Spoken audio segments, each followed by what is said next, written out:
Welcome back to LearnPianoLive.com. My name is Jamin, and as you can tell from the countdown clock, the lesson is about to get started. In case you're new with this, there's a few things I'd like to show you to help you throughout the lesson.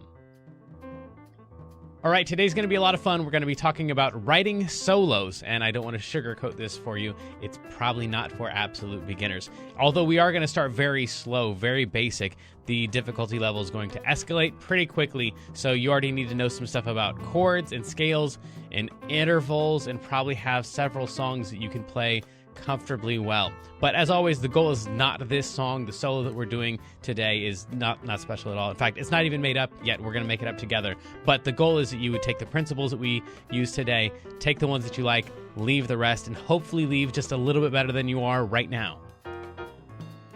These lessons are always guided and shaped by your questions, and if you're live with us today, there's a couple different ways you can do that. One is in the public live chat, and the other is the Ask Jamin a Question button, where you can ask me a question privately, and I won't share your identity in case you're afraid that your question is stupid. But it's not. If you're in the archives, though, then just open up the survey. At the end of that, there's a place where you can ask your question. I will say I frequently get questions from students in the archives watching a lesson from 6 months ago, and I have no idea what they're talking about. So please try to be as specific as possible. If you're watching this at LearnPianoLive.com, there should be a PDF and an MP3 button right next to this video. The PDF will often have additional video links inside so you can get more in-depth instruction on each of the topics. And if you're the kind of person who likes to print out the PDF so you can make the same notes on your physical version as I'm making during the lesson, now would be the time to do that. The MP3 is just a play-along track so you can practice more after the lesson. In traditional lessons, a teacher is going to actually present some new concept for maybe 5 or 10 minutes every couple weeks. The rest of the time is going to be spent applying and refining those concepts. Well, here I'm spouting off hours of new information every week, so it's totally unreasonable to expect you to actually absorb all of that. Instead, the goal of these live lessons is for you to find some little nugget of something that makes sense, but is a bit of a challenge, and for you to go practice it, because practice is where all the improvement's going to happen. So don't feel bad if you have to leave the live lesson when you find that little thing that you're going to practice. And of course, if I'm going too fast, you can always rewind the live lessons or replay in the archives as much as you want. If these live lessons start feeling random or meandering, it's because they are, on purpose. So if you're the kind of person who wants classical training with a step-by-step method, then you're going to want to check out Kloppel Academy on the website. It's included in your live lesson subscription, so you can do both or either. And the upper levels are seriously hard work, but it's going to take you all the way from ground zero all the way up to being ready to enter any major music college as a piano major in classical or jazz. And thankfully, I think that's about all we need to cover before the lesson. So if you'd stick around afterwards and fill out the survey, I would love your feedback. But for now, let's have some fun and make some music.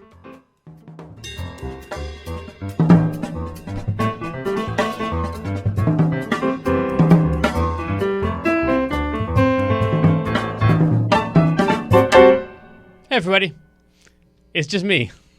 So Kendra is not here. See, she's not there. But, there we go. But I'm here, and I'm ready to solo over this thing. So if you came here to chat with Kendra, then I guess it's me on the cameras and the chat and the solo, and you on the, I guess, the soloing along with me. And feel free to chat with me, too. I'll try to keep up with that as we go. But it may not be as quick a response as when Kendra's here. She's off having a grand old time. I said, like, once in a summer, I guess that should be allowed for a teenager, right? At least? Anyway. Let's refresh on what we've done before. This is continuing this last several weeks that we've been doing on Dancing in the Moonlight. And so I'm gonna first just play through the thing. The beginner lesson is just to kind of get used to prepare for the solo, get used to the melody, get used to the chords, all that stuff. And here are the list of things we're gonna try to grind through in order to get onto the intermediate sections of this. So if you weren't here before, then you will not have heard this before, but if you were here for the jam session last week, the girls put some vocals in on the track that we made during the lesson. So during the lesson, we did all the instrument stuff. In the jam session afterwards, we went ahead and threw the vocals in. And here is something of what we came up with. I'm going to go ahead and play the melody. If this already feels like, wait a second, playing the melody, I don't know how to play the melody yet, then you want to go back and watch those old lessons in the archives so you can get familiar with the song, because that's step one, is you got to know the song in order to be able to solo over it. Here we go. Oh, that's nice. Thanks, Brian.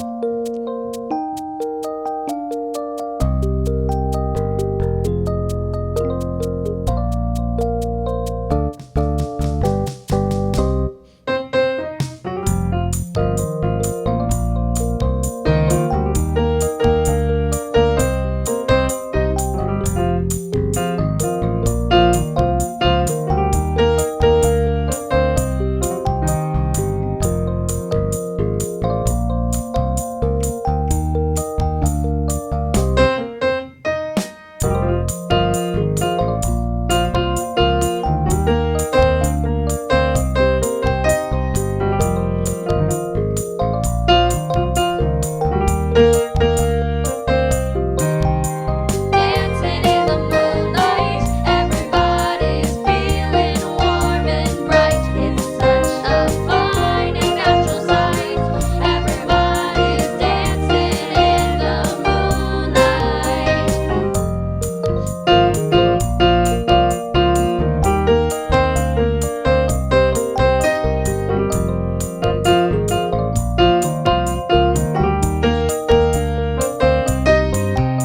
Dancing in the moonlight, everybody's feeling warm and bright. It's such a fine and natural sight.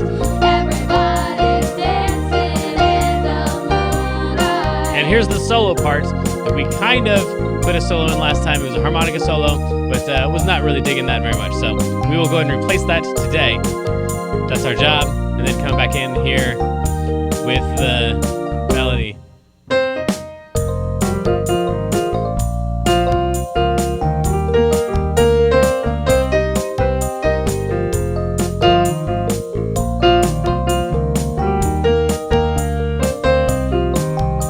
Dancing in the moonlight, everybody. I think you get the idea from there. So that was the track that you already had. That is your play along MP3 if you downloaded that. And then that little section in there, it's the same exact chords as the pretty much the whole rest of the song, with the exception of the intro. The intro is slightly different. We won't go over that today because all we really care about is that middle section that has that F minor to B flat to E flat to B flat over D to C minor. Again, we played through all of those chords in the previous lessons, which is why, even though this is a beginner lesson, we're not covering all of that territory. So the goal in most of these is to listen to at least 3 different versions of the song. So maybe you've heard the original, maybe you heard the remix done by, I forget what the name of the band was, but it was for the movie, some romantic, remember something.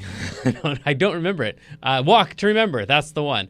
So the song was redone for that one. Maybe you heard the version that was in the lesson, in the pre-lesson video, and then this one here. So you probably already qualify for having heard 3 different variations of the song. If not, go out and find some cover of the song. The more different they are, the better for this song. I think that most of the covers that I've heard are pretty close to the original version. They're not really very different. But if you can get 3 very different takes on the same song, that's going to help you solo a lot better. Memorizing it and playing the song and singing the words, that's going to be huge as well. So we already kind of have those first couple down because we've done them in the previous lessons. Now, approximating and paraphrasing the melody. We're going to do this one more significantly. I already kind of am paraphrasing the melody, partially because I don't know the melody really well, and also because just playing the same thing over and over gets boring. It's less boring vocally, because vocally you can change the lyrics. So verse 1 and verse 2, you got different words, and so people don't notice if you sing the exact same notes over and over. But once you're singing the exact same notes and the same lyrics, then it gets pretty boring. So that's usually why if they have repeating lyrics, the notes will change. Or vice versa, if they have the same notes, the lyrics will change. On piano, we have no lyrics, so that means that in order to make this thing sound creative all the way through, we've got to vary some of the melodies a little bit. But I'm going to go ahead and paraphrase the melody a little bit more than I did in that first run through. I stuck pretty close to the melody, and so paraphrasing the melody just means messing up on purpose, or expanding the rhythms or contracting the rhythms, something like this.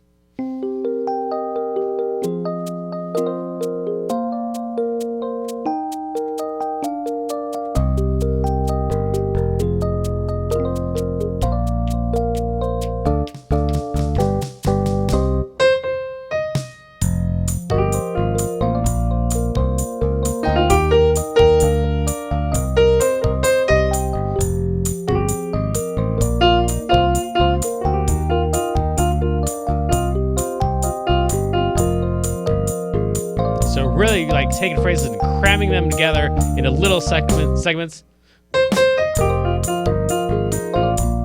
or expanding them.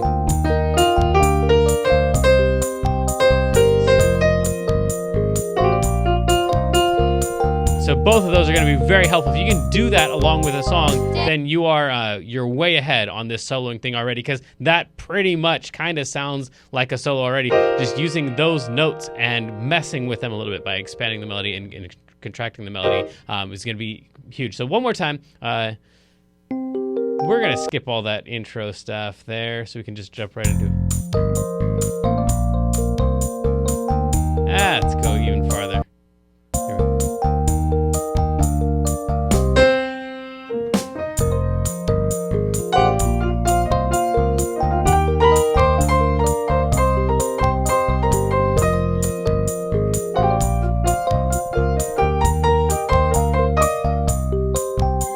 Dancing in the moonlight, everybody's feeling warm and bright. It's such a fine and natural sight.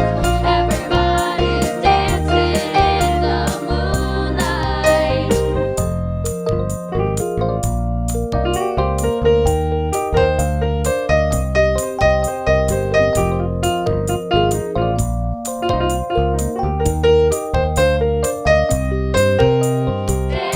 Stuff like that. So it's not really a solo yet, but it is definitely not the regular melody. People can tell that you're starting to change things around. So next we want to identify and play and arpeggiate the chords for the solo section. Now, in the case of this song, the solo section is the song because that is all they pretty much. In fact, the second line is just a repetition of the first line. So we play the first line twice through and we want to play the chords. If you can't do that already, the F minor, the B flat, the E flat, the B flat over D, and the C minor.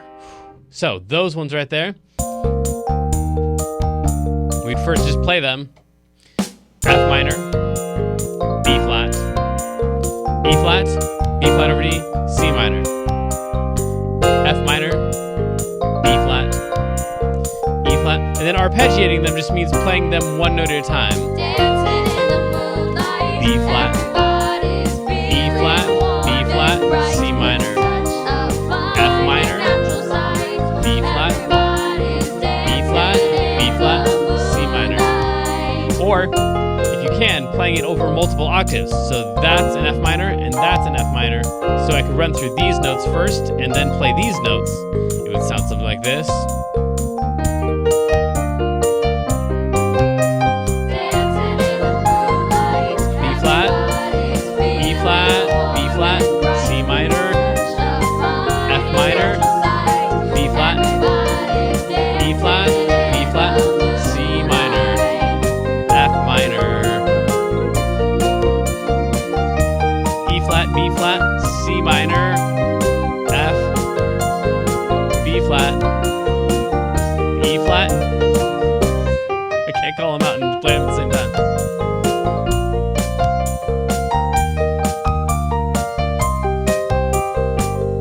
So this is kind of an extreme example of it, but that just getting familiar with the triad alone is probably not enough. You want to start playing them in adding some other notes from the same chord in other octaves. F minor, F minor, F minor. Even if you only add one, if we just play F minor and we just add in that one F from the chord, that will significantly, well, first of all, make it 10 times harder to play, and it'll significantly alter your perspective on the chord, which is going to be extremely important later on when we're trying to solo over this thing, and it's time for that F minor chord. We want to pick a note that's going to complement the F minor chord, picking one of those notes and not having to think ahead of time. Well, the F minor has, let's see here, F and A flat and C, and going through all that, just having your hand already know several of the notes of the chord is really going to help out.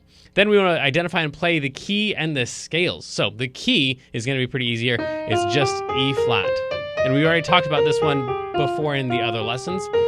But let me show you what I would recommend you practice on this thing. So just playing straight through the E flat major scale. And maybe not even worrying about the fingering on it, just getting really familiar with those notes so we don't end up with stuff like that. Or like pretty much as long as you stay in the scale, you're gonna be all right.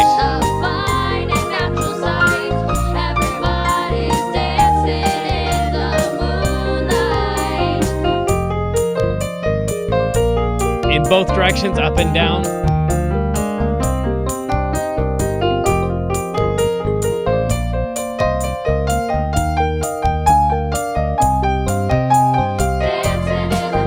Like this already almost sounds kind of like a solo, even though I'm just playing through the scale and kind of turning at different places, not going straight from E flat to E flat and then coming back down, but turning around in different places. Fingering technique when going to higher octaves. Fingering should be the same all the way through all of your octaves. So for the E flat scale, what I'm playing is my 3 finger, my middle finger, and then 1, 2, 3, 4 for the next 4 notes, and then tucking my thumb under somewhere after that thumb plays, but before it's time to actually play the C, so that it's already sitting there ready to play on the C. And then here. Now, this is going to be rendered completely useless here in a little bit once we start not playing the scale in order. But if you're wanting to practice that scale, breaking up instead of 4 fingers instead of 3 fingers, where your first note is the end of that 3. 3, 1, 2, 3, 4, 1, 2, 3, 1, 2, 3, 4, 1, 2, 3, and then same thing back down, just in the reverse order. 3, 2, 1, 4, 3, 2, 1, 3, 4, 3, 4, 3, 4, 3. That's going to probably be the fastest way to get through that scale. But like I said, here in just a little bit, we're going to be getting rid of that because we're going to play the notes all out of order and jump around and stuff like that. But practicing that scale, that'll be helpful. And the one other thing, so a second ago, I had this thing where I was going like that and playing through the scale. And then I had this thing right here where I went like that. And then I had to go back up and do it again. And like that was just kind of a pain in the rear to have this crossover here in the middle of the phrase. So I just broke it. I just broke the rules of the fingering and just gave it 4 fingers right there. So if you rewind the video, you'll see me play something like this, which is all great fingering, and then pretty quickly get sick of that stupid fingering and then just play like that. So in the real world, those fingerings frequently go out the window unless you're playing straight through the scale, which is relatively uncommon in the real world of playing. Okay, cool. So playing the key, and then we want to play the scales that are associated with each of the chords. For right now, for the beginner's lesson, you're just going to play an E flat major scale that begins on the root of each of the chords. I know that sentence didn't make any sense. I'll explain it. So we're going to play the E flat major scale that we just did, those same notes, but instead of starting on E flat, at the beginning of each chord, we want to jump to the root of the chord that we're on. So in the case of an F minor, the root would be an F. So we're going to play it from F. Then we're going to, as soon as it's time for a B flat chord, we're going to start the E flat major scale on B flat. Then we're going to start the E flat major scale on E flat. That's the same one we just did. And then when we go to this one right here, we're going to jump to that D, because that's supposed to be the lowest note. So we would be playing the E flat major scale starting on D, and then C minor, we'd start on C, but play the E flat major scale. So that along with the track. I know this seems like a lot of work to prepare to play a solo, and maybe you just want to noodle around in the key and make up your own solo, and that's totally legit. There's no reason to not do that, except if you're like wanting to make like diving into the world of like the way solos are actually made by people who are really good at solos. They're really familiar with all of their scales and all of their chords and all of their keys, and they've practiced all that stuff already before they even hit the song. Just it's in the key of E flat. Cool, I've already spent 150 hours practicing my E flat major scale. An F minor chord, yeah, I've already spent 50 hours playing my F minor arpeggios. So they've already done all of that work. You're just trying to do that work specifically for this one case, this one song. So if it seems like a lot of work, it is, and the pros have already been doing that work, but completely out of context. They've just been doing them as exercises on their own. Okay, so then these scales would sound something like F minor, B flat, E flat, D, C minor, F minor, B flat, B flat, B flat, C minor. Those are the scales you play, and that goes for almost every song. There's a couple cases where that won't work out, but it does for all of this song. So that would be the keys and the scales that you'd want to play. The scales would be technically F Dorian and a bunch of other names that are as stupid and won't make any sense at all. But play the major scale starting at the root of the chord, and then noodling and playing. This is where it all becomes a lot more fun, because you're going to take all that stuff that you just did and throw it in your subconscious and then just play the same as you would have before, only now we're really familiar with the key of E flat. We're not going to be accidentally hitting these wrong notes, these notes that aren't in the key of E flat. And then probably because you're used to jumping to the chord, when it's the time for that chord, then when it's time for that F minor, you're going to have a hard time not thinking of the notes from F minor.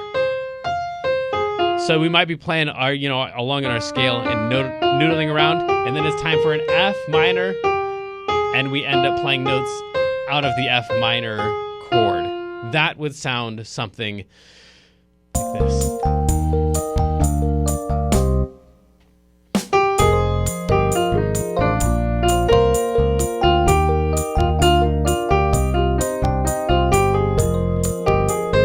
B flat, E flat, C minor, F minor, B flat, E flat, D, C minor.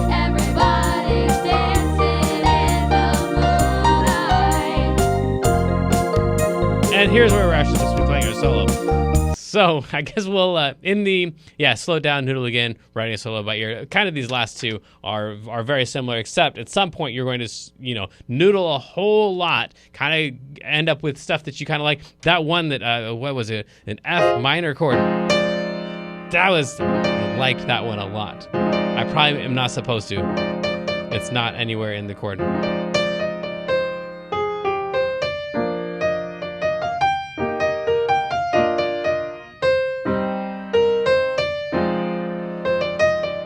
So you'll end up with like certain notes or phrases that you really like from your noodling. When that happens, stop your soloing, find out what it was that you just did, and then just try to repeat that thing, because that's going to play an important role in your solo. And then at some point you start over and you go, all right, this time I'm going to actually try to play the solo. You're going to jump to the solo section, which I believe is somewhere right around, and then actually try to do it.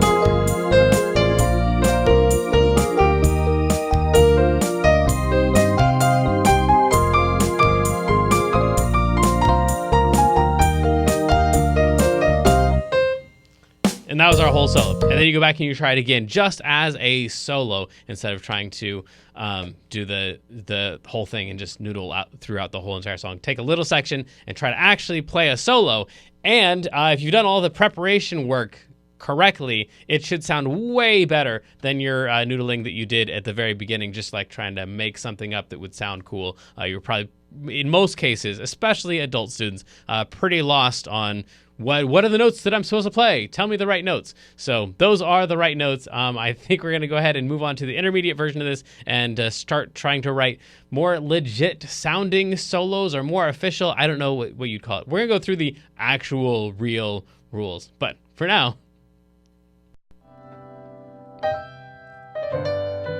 so sadly, the lesson preview has come to an end, and it's time to say goodbye to everyone watching the free streams. Of course, paying subscribers at learnpianolive.com can continue watching this lesson and several hundred others like it in the archives. So come on over and check us out, and if you like what you saw, at least like and subscribe, and then tell your friends to head on over to learnpianolive.com to start enjoying this journey with us.